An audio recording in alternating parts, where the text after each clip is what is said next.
नमस्कार, स्वागत है आपका। मैं हूं आपके साथ सुमित गुप्ता। बुलेटिन की शुरुआत में बात करते हैं, ये जगदीप धनखड़ बोल रहे हैं, सीधी तस्वीरें विधानसभा से।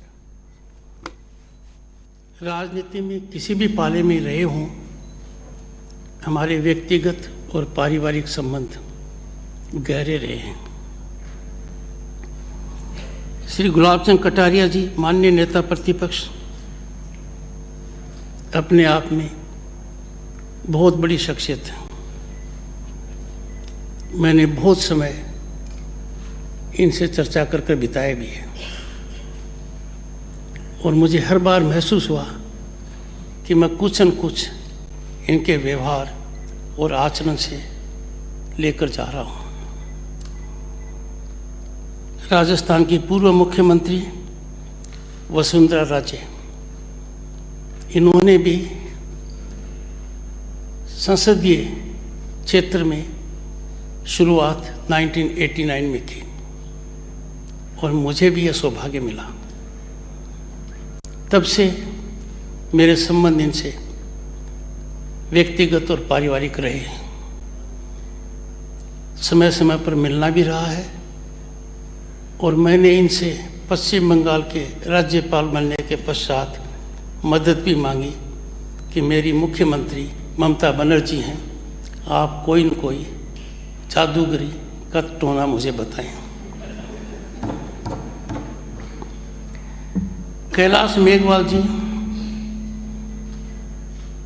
पूर्व अध्यक्ष राजस्थान विधानसभा, इनका सानिध्य भी मुझे मिला जब हम एक साथ संसद सदस्य थे। और जब भी इनकी कोठी पर जाता था, ये एक ही बात कहते थे, उस कोठी में पहले कौन विराजमान था। यहाँ अनेक सदस्यगण हैं जो मुझे व्यक्तिगत रूप से जानते हैं, जिन्होंने मुझे बहुत संस्कार दिए हैं, मार्गदर्शन दिया है, आगे बढ़ने का तरीका बताया है। मुझे वो दिन याद है जब राजस्थान विधानसभा के चुनाव हो रहे थे और चूरू से राजेंद्र राठौड़ उम्मीदवार थे। मैं इनकी सभा में गया। अब जादूगर का जादू तो ठीक है, पर मैंने भी ऐसा जादू किया कि आज तक राजेंद्र राठौड़ चुनाव नहीं आ रहे हैं।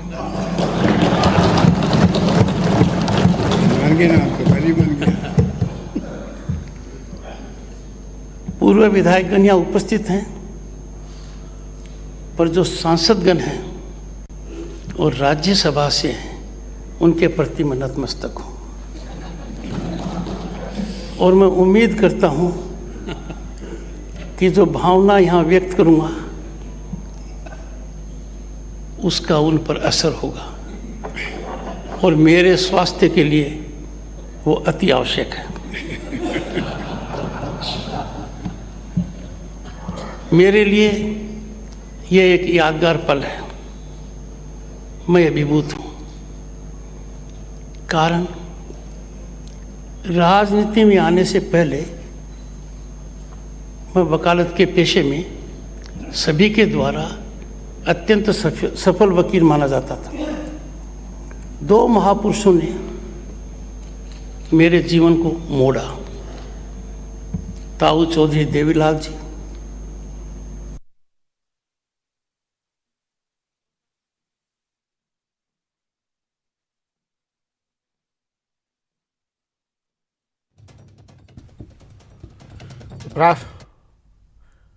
उपराष्ट्रपति जगदीप धनखड़ विधानसभा पहुंचे।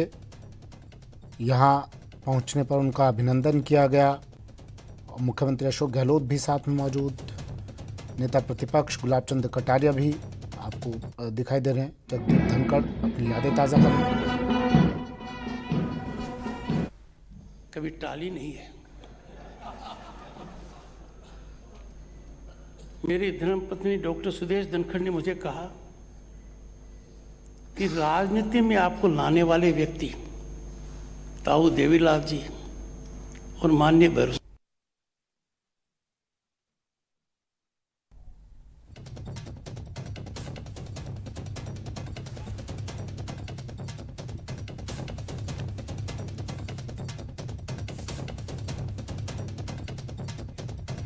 तो ये दो तस्वीरें टीवी स्क्रीन पर जब जगदीप धनखड़ विधानसभा पहुंचे, मुख्यमंत्री अशोक गहलोत उनकी अगवानी करने के लिए यहाँ मौजूद और यहाँ पहुंचते ही स्वागत किया गया, फूल मालाएं पहनाकर पुष्प गुच्छ देकर जगदीप धनखड़ का स्वागत किया गया, अभिनंदन किया गया। ये दो तस्वीरें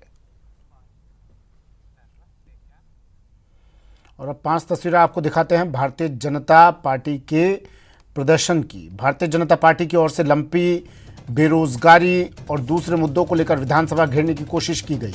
इस दौरान पार्टी कार्यकर्ता पुलिस से भिड़ गए। जयपुर के सहकार मार्ग पर कार्यकर्ताओं ने पुलिस की बैरिकेडिंग भी तोड़ दी। इस बीच बैरिकेडिंग पर चढ़े बीजेपी प्रदेशाध्यक्ष सतीश पूनिया को पुलिस वालों ने धक्का मार दिया, जिससे वे नीचे गिर गए। कार्यकर्ताओं को आगे बढ़ने से रोकने के लिए भारी संख्या में पुलिस बल तैनात किया गया था। इससे पहले सुबह सी स्कीम स्थित बीजेपी ऑफिस से सैकड़ों की संख्या में पार्टी कार्यकर्ताओं ने पूनिया के नेतृत्व में भाजपा कार्यालय से विधानसभा घेराव के लिए कूच किया, लेकिन सहकार मार्ग पर पुलिस ने उन्हें रोक दिया। यहां पार्टी नेताओं की ओर से नेताओं और कार्यकर्ताओं ने सरकार के खिलाफ जमकर नारेबाजी की और गिरफ्तारी दी। 5 तस्वीरें टीवी स्क्रीन पर अलग अलग कैमरे की नजर से ये तस्वीरें।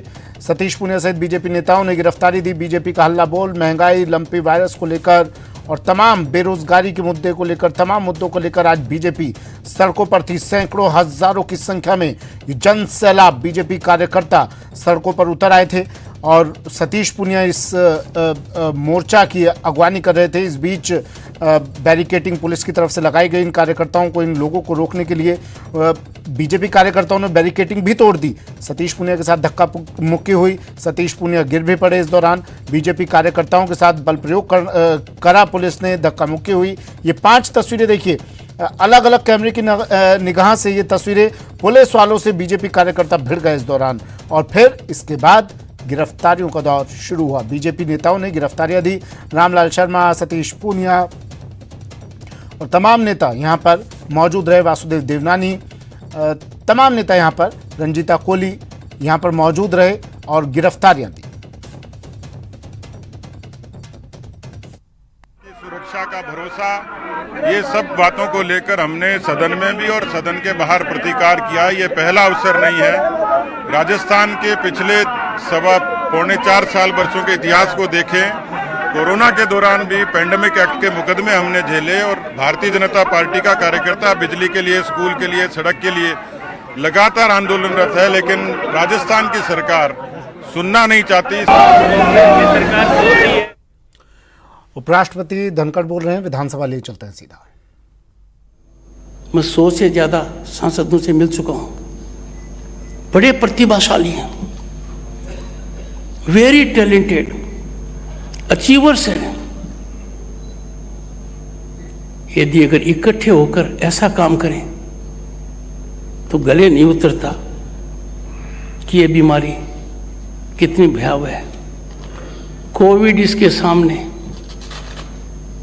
छोटा है। मैं आपसे अनुरोध करूंगा और बताना चाहूंगा कि आज हम ऐसे युग में हैं जहां कोई सीक्रेट नहीं है। ये ओपन सीक्रेट है। जनता बोलती नहीं है, पर जनता का आकलन बड़ा भयावह है। 3 साल में मैंने देखा, छात्रों के बीच जाता था, व्यापक स्तर पर मेरी चर्चा होती थी। सबके सब कहते थे हमें नापसंद है, ये लोग गलत कर रहे हैं, उनकी नब्ज को टटोलो और इसमें परिवर्तन आना ही चाहिए। पानी सर से ऊपर निकल गया है। We are at the terminal stage. Our democracy is cliff-hanging. It is cliff-hanging on account of the actions of those who should be saviors of democracy. जिनको डेमोक्रेसी को पनपाना है, बचाना है, वही यदि डेमोक्रेसी के लिए बड़ी चुनौती बन जाए, इससे दर्दनाक दृश्य देश के सामने कोई हो नहीं सकता।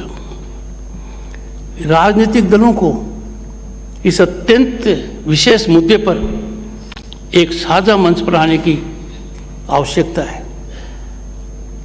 सर्वसम्मति का दृष्टिकोण दिखाने की आवश्यकता है। मैं ऋग्वेद के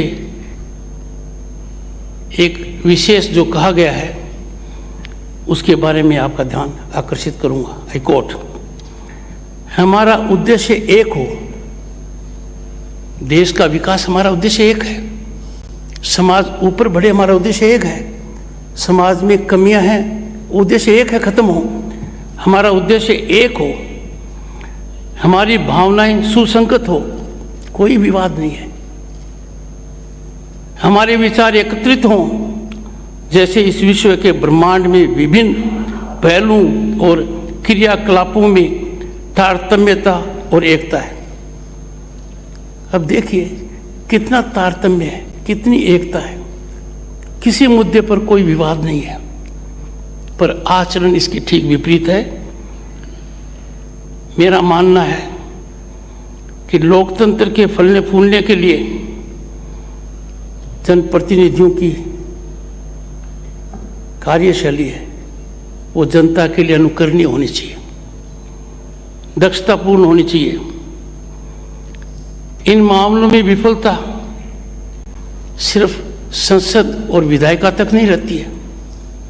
यह विफलता को प्रभावित करती है अन्य संस्थाओं को, कार्यपालिका को, अधिकारियों को, समाज की अन्य संस्थाओं को।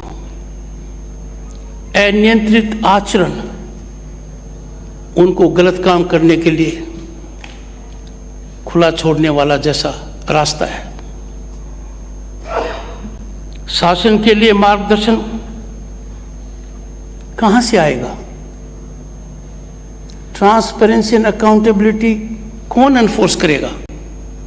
It is the job of this assembly and the parliament.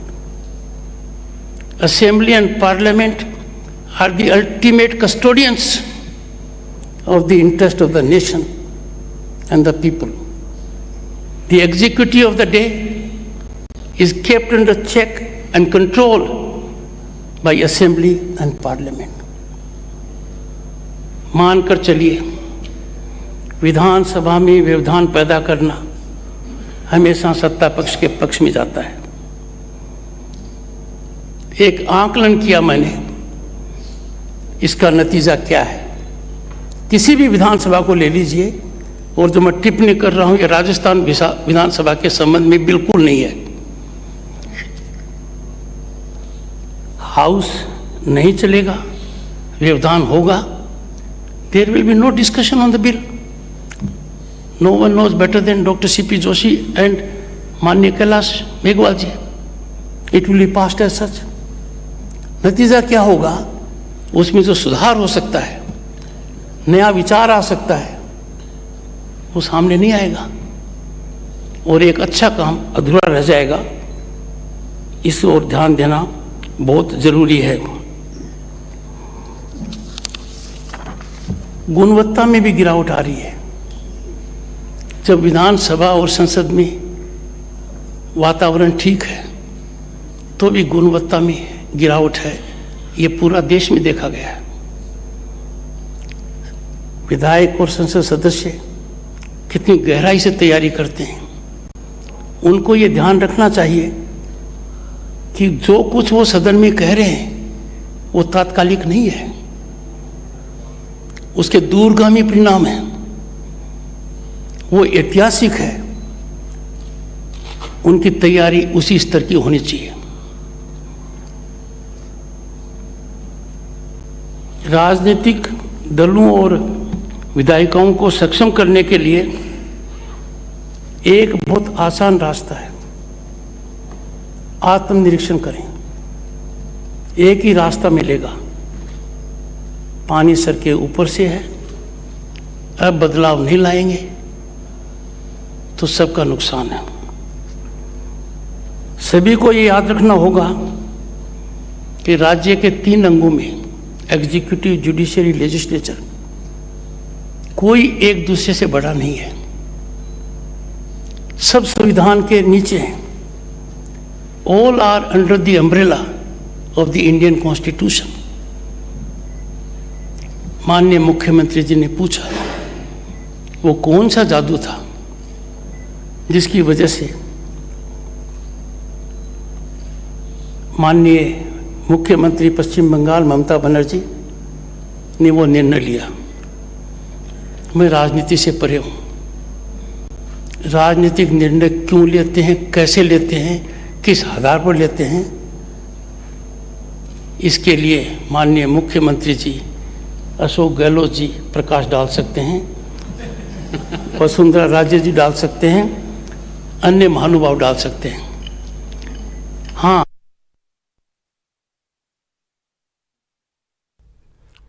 ये दो तस्वीरें टीवी स्क्रीन पर आपको दिखा रहे हैं और अभी कुछ देर पहले आपको तस्वीर दिखा रहे थे। सीधी तस्वीर जगदीप धनखड़ बोल रहे थे, विधानसभा से ही सीधी तस्वीरें आपको दिखा रहे थे हम।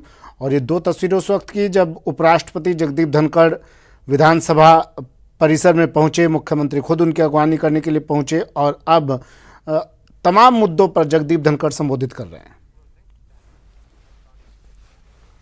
फिलहाल इतना ही, दीजिए इजाजत, नमस्कार।